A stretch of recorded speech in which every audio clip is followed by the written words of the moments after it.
오늘 본문은 요한복음 21장 17절에서 23절까지입니다. 17절 세 번째 이르시되 요한의 아들 시몬아 네가 나를 사랑하느냐 하시니 주께서 세 번째 내가 나를 사랑하느냐 하심으로 베드로가 근심하여 이르되 주님 모든 것을 아시오매 내가 주님을 사랑하는 줄을 주님께서 아시나이다. 예수께서 이르시되 내 양을 먹이라. 내가 진실로 진실로 내게 이르노니 내가 젊어서는 스스로 띠뛰고 원하는 곳으로 다녔거니와 늙어서는 내 팔을 벌리리니 남이 내게 띠띠우고 원하지 아니한 곳으로 데려가리라. 이 말씀을 하시면 베드로가 어떠한 죽음으로 하나님께 영광을 돌릴 것을 가리키심이로라. 이 말씀을 하시고 베드로에게 이르시되 나를 따르라 하시니 베드로가 돌이켜 예수께서 사랑하시는 그 제자가 따르는 것을 보니 그는 만찬석에서 예수의 품에 의지하여 주님을 파는 자가 누구오니까 묻던 자더라. 이에 베드로가 그를 보고 예수께 여짜오되 주님 이 사람은 어떻게 되겠사옵나이까? 예수께서 이르시되 내가 올 때까지 그를 머물게 하고자 할지라도 네게 무슨 상관이냐? 너는 나를 따르라 하시더라. 이 말씀이 형제들에게 나가서 그 제자는 죽지 아니하겠다 하였으나 예수의 말씀은 그가 죽지 않겠다 하신 것이 아니라 내가 올 때까지 그를 머물게 하고자 할지라도 네게 무슨 상관이냐 하신 것이로라. 아멘. 지금 대한민국은 장기간의 코로나로 인해서 참 많이 힘들어하고 있습니다. 지쳐 있습니다. 지금 백신 주사를 맞고 있습니다. 저도 지난주 수요일 날 이렇게 아스트라제네카 백신 주사를 맞았습니다. 어쨌든 많은 분들이 기도해 주셔서 그랬는지 저는 미열도 없고 어떤 이상 징후가 없었습니다. 그래서 정상적으로 모든 업무를 하는데 지장이 없었어요. 조금 사람마다 다르겠지만은 또 백신의 후유증에 시달리는 분들도 있더라고요. 어쨌든 잘 관리하시고 건강을 잘 회복하시기를 바랍니다. 오늘 본문을 가지고 저는 다시 일어나 나를 따르라. 한번 따라서 합시다. 다시 일어나 나를 따르라. 다시 일어나 나를 따르라는 제목으로 설교하고자 합니다. 피차간에 이 말씀을 통해서 큰 은혜가 넘치시기를 먼저 축원합니다. 최후 승리는 넘어지지 않는 사람에게 있는 것이 아니라 다시 일어나는 사람에게 있습니다. 주님은 완벽한 사람을 사랑하는 것이 아니라 다시 일어나는 사람을 사용하십니다. 예수님의 제자들은 넘어지지 않는 자들이 아니라 다시 일어난 사람들이었습니다. 그래서 먼저 다시 회복시켜 주시는 우리 주님을 봅니다. 주님은 제자들이 실패할 것을 알았고 또 회복을 시킬 계획도 가지고 계셨습니다. 예수님은 제자들이 다 주님을 버릴 걸 아셨습니다. 마가복음 14장 27절에 다 나를 버릴 거라고 말씀했습니다.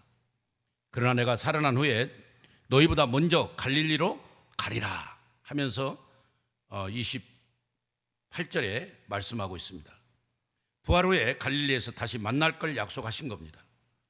오늘 본문은 요한복음 21장에서 그 약속을 근거로 갈릴리 바다에서 고기 잡고 있는 제자들을 다시 찾아와서 요한의 아들 시몬아 네가 나를 사랑하느냐 3번 물었잖아요. 그때 요한이 뭐라고 했습니까? 베드로가 뭐라고 했습니까? 내가 주님을 사랑하는 줄 주님께서 아시나이다. 참 이 대답 속에 저는 진한 감동의 내용이 있습니다. 그 자기를 배반하고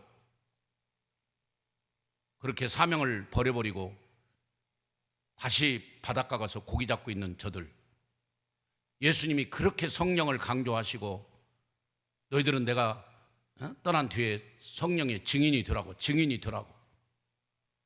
그렇게 부탁했건만 그들은 예수님의 그 사명, 예수님의 말씀을 다 잃어버리고 지금 그 3년 동안 그렇게 한쪽에다 처박아 놓은 배를 다시 수선해 가지고 그 배를 끌고 나와서 다시 그물을 가지고 나와서 고기를 잡고 있는 이 갈릴리 이 출신들의 제자들, 참 예수님의 마음은 안타까웠을 거예요.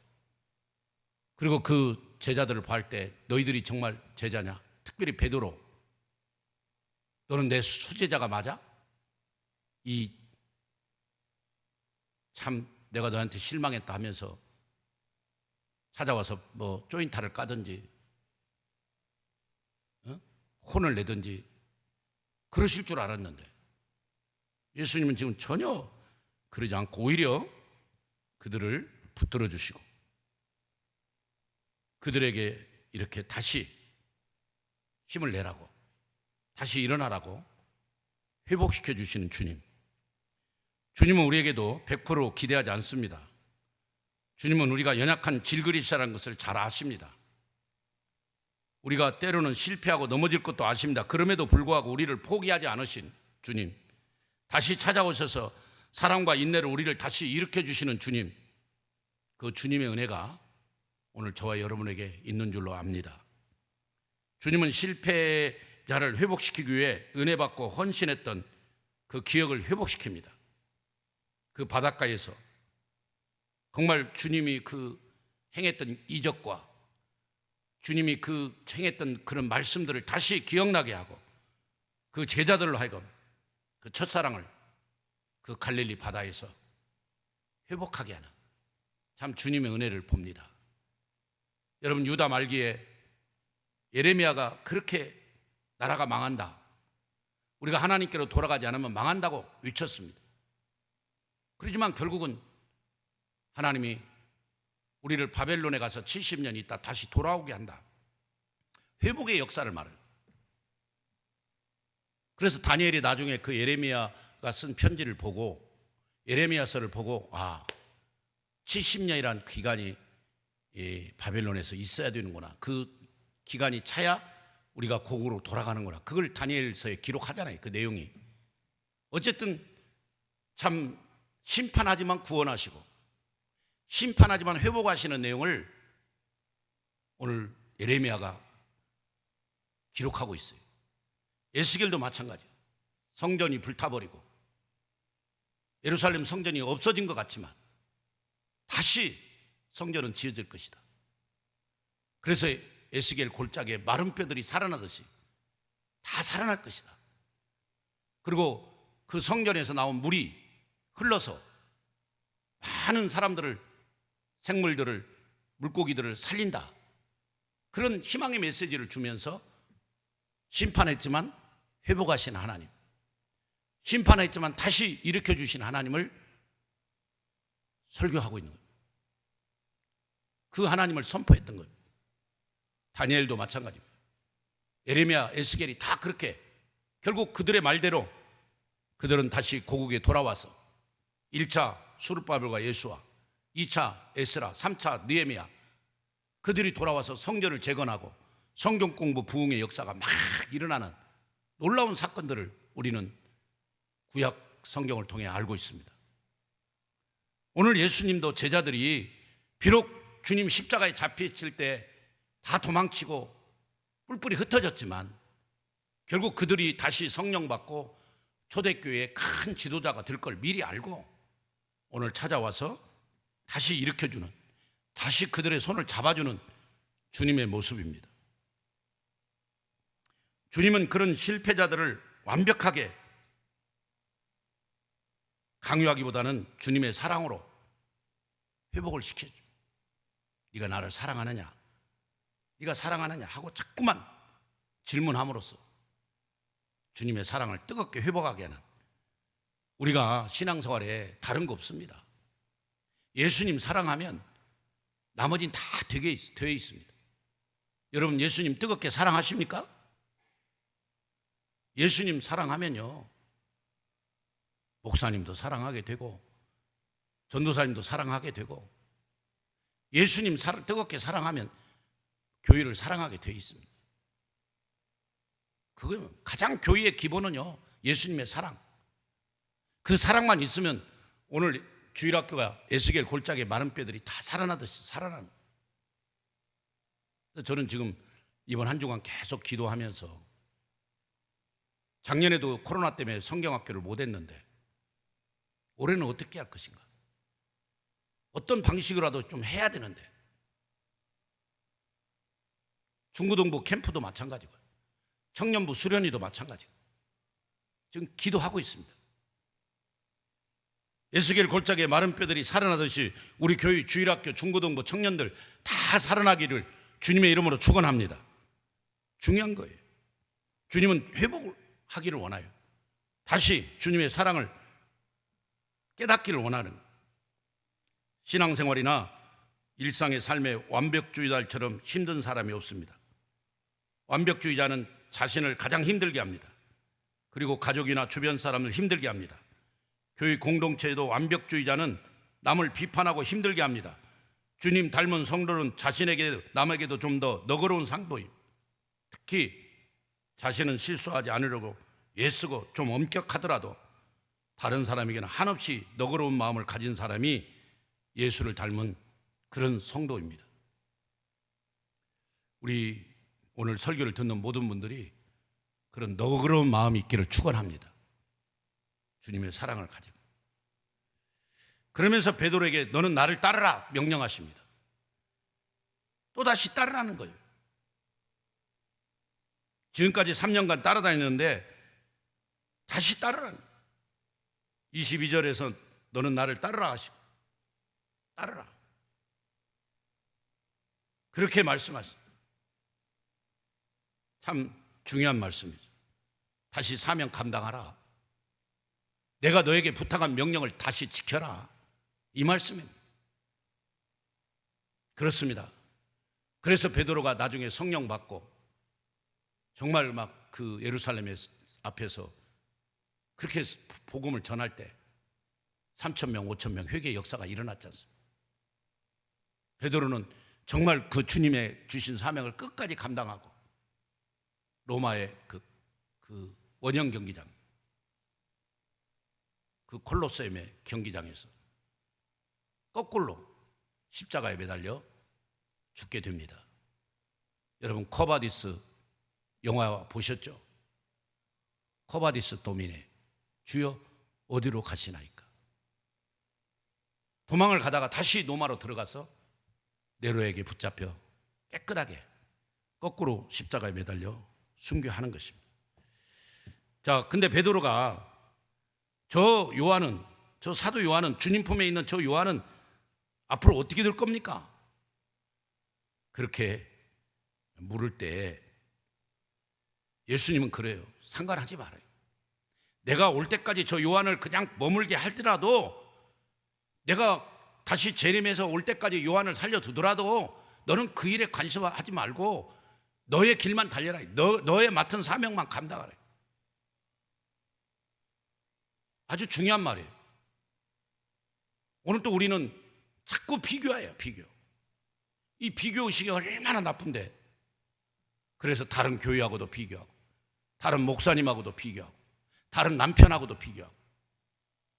지금 베드로가 그러잖아요. 자기 갈 길만 가면 되는데, 주님이 지금 베드로에게 너는 나를 따르라 그랬으면 예 하고 가면 되는데, 저 요한은 어떻게 됩니까? 요한은 묻잖아요. 그러니까 예수님이 뭐래요? 저 요한은 내가 올 때까지 그를 머물게 할지라도 너는 그게 무슨 상관이냐? 놔둬라. 너는 내가 명령한 것만 지켜. 너는 네 구간만 달려. 나머지는 내가 책임질게. 아멘. 오늘 우리도 마찬가지입니다. 우리가 달려야 할 사명, 우리가 달려야 할 그 구간이 있어요. 그것만 달리면 돼요. 이 사람 저 사람 비교할 필요도 없어요. 이 교회 저 교회 비교할 것도 없어요. 우리는 우리 믿음 가지고, 우리 말씀 붙들고, 우리가 주신 사명 갖고 달리면 되는 거예요. 오늘 베드로는 그 사도 요한을 비교해 가지고 저 주님 품에 있는 저 요한은 앞으로 어떻게 되느냐, 그걸 물었을 때 주님은 아니다, 다른 사람 상관하지 말고 너는 나를 따르라. 사랑하는 여러분, 오늘 이 말씀 잘 기억하시고 회복시켜 주신 주님 다시 따르라고 명령합니다. 다른 사람 비교도 하지 마시고, 다른 교회 비교도 하지 마시고, 주님의 말씀을 이 시간 들으시고 다시 일어나기를 축원합니다. 다시 회복되기를 바랍니다. 일어나 너는 나를 따르라. 주님 말씀하신 그 명령에 우리는 순종하면 되고 그 구간만 달리면 돼요. 내게 맡겨진 그 일만 하면 돼요. 주님께서 다양한 종류의 제자가 필요하십니다. 주님이 당신의 제자를 어떻게 사용하시든 그것은 주님의 주권입니다. 초대 예루살렘 교회는 사도행전 6장, 7장 안수집사를 세웁니다. 한 명이 아니고 5명이 아니고 7명. 이 7은 하나님의 완전수입니다. 이 7명의 집사는 다양한 재능, 다양한 은사들이라는 그런 뜻이 들어있습니다. 그 7명의 집사는 혼자서 교회를 하는 것이 아니라 연합의 의미가 있습니다. 우리는 남과 비교하며 투덜거리고 불평하고 그런 신앙생활을 해서는 안 됩니다. 주님께서 나를 어떻게 사용하시든지 주님의 은혜와 사랑에 감사하고 끝까지 최선을 다하고 충성을 다해야 할 것입니다. 실제로 주님의 사랑으로 회복된 베드로는 죽기까지 복음 전하다가 주님을 위해 목숨을 바치는 순교자가 됩니다. 주님 안에서의 진정한 승리자, 진정한 성공자는 예수 믿고 복받고 누리며 그리고 이 땅에서 편하게 살다가 가는 그런 사람이 아닙니다. 주님을 위해 영혼 구원을 위해 자기 생명까지 헌신한 제자들입니다. 주님을 더 많이 사랑하고 주님을 위해 더 많이 헌신한 사람이 성공한 제자들입니다. 그 사람이 진정한 복받고 저는 하나님 나라 상급으로 채워진 저는 믿음의 용사라고 봅니다. 사람들이 볼 때 저렇게 베드로의 죽음이, 사도 바울의 죽음이, 스데반의 죽음이 참 불쌍하고 무가치한 것 같지만 하나님 앞에서는 그게 영광스러운 죽음이고 하나님 앞에서는 그 큰 상급의 축복의 놀라운 것들입니다. 우리는 하늘의 소망을 갖습니다. 여러분, 코로나 이전에 어떤 사명을 잘 감당하고 충성했던 여러분들, 그러나 코로나 때문에 어떻게 사명을 놓쳐버리고 지금 그 사명을 감당하지 못하고 있다면 다시 일어나십시오. 다시 회복해야 됩니다. 그리고 너는 나를 따르라 하는 주님의 명령을, 주님의 말씀에 귀를 기울이십시오. 귀 있는 자는 성령이 교회들에게 하시는 말씀을 들을지어다. 다시 일어나십시오. 그리고 너는 나를 따르라는 주님의 말씀에 순종하십시오. 사랑하는 예수 동행교회 성도 여러분, 주님은 실패한 제자, 낙심한 제자를 포기하거나 버리지 않았습니다. 다시 찾아와서 회복시켜 주시고 그들에게 사명을 다시 부어주셨습니다. 부족한 우리를 책망하거나 벌하지 아니하시고 사랑과 인내로 다시 일으켜 주십니다. 주님을 향한 첫사랑을 다시 회복시켜 주십니다. 더 깊고 더 뜨거운 사랑을 갖도록 은혜를 주시고 그렇게 회복시켜 주시는 주님을 이 시간 찬양합시다. 주를 끝까지 따르게 해주시고 주를 위해 전생애를 드릴 수 있는 신실한 제자로 사용해 주시는 그 하나님께 감사하고 우리가 코로나 이전에 그렇게 사명 충성하게 감당했던 것처럼 다시 그 사명을 감당하는, 코로나 핑계 대지 말고 이제는 정말 그 사명을 붙잡는 그런 저와 여러분이 되어야 될 줄로 믿습니다. 주를 끝까지 따라가게 해주시고 주를 위해 전생에 드릴 수 있는 그런 신실한 제자가 되어서 하나님 땅끝까지 증인되기를 바랍니다. 주님은 오늘 또 우리에게 다시 일어나라, 그리고 나를 따르라 명령하십니다. 우리를 회복시켜 주신 주님, 우리를 싸매 주신 주님, 우리를 다시 힘을 주시고 능력 주시고 은혜 주신 주님, 일어나서 주님을 따르십시오. 환경 바라보지 말고 사람 바라보지 말고 주님만 바라보고 주님만 따라가, 오직 주님만 따라가는 그런 믿음의 길을 가십시오. 다윗의 길을 가십시오. 다른 사람과 비교하지 말고 다른 사람 상관하지 말고 나를 따르라고 하십니다. 나만 보고 나만 사랑하고 내 말만 듣고 내 말만 믿고 나만 따르라는 주님의 명령에 아멘하고 아멘하고 따르는 그런 예수 동행교회 모든 성도, 그런 제자가 되기를 주님의 이름으로 축원합니다. 축원합니다. 기도하겠습니다. 가슴에 손을 대고 기도하겠습니다. 살아계신 하나님, 그렇습니다. 오늘 제자들 다시 찾아와서 그 3년 동안 한쪽에 놓아뒀던 녹슬은 배를 다시 닦고 그물을 다시 꺼내서 그 물고기 잡고 있는 그 제자들을 찾아와서 벌하지 아니하시고 책망하지 아니하시고 사랑으로 회복시켜 주신 하나님, 오늘 또 우리를 회복시켜 주시고 우리로 하여금 다시 일어나 주님을 따르는 명령을 내려주심을 감사합니다. 주님, 우리도 베드로처럼, 사도 바울처럼, 스데반처럼, 디모데처럼 온전히 주님만 따르는 참전 제자가 되게 하여 주시옵소서. 코로나 이전에 사명을 충실하게 잘 감당했었습니다. 그러나 뜻하지 않는 사건으로 이런 코로나 팬데믹으로 인해서 많은 분들이 사명을 놓아버리고 기도의 사명, 전도의 사명, 충성의 사명, 헌신의 사명을 놓아버리고 지금 오랫동안 지쳐있고 힘들어하는 성도들이 있습니다. 하나님 다시 회복시켜 주시고 다시 일어나 주님을 따르게 하시고 다시 일어나 사명을 붙들고 나가는 우리 믿음의 영웅들이 되게 하여 주옵소서. 지금은 구주 예수 그리스도의 은혜와 하나님 사랑과 성령님의 그 크신 은혜가 오늘 또 예배하는 모든 심령들 위에, 기도하는 믿음의 권속들 위에, 세계 선교사님들 위에 지금부터 영원히 함께 있을지어다. 아멘.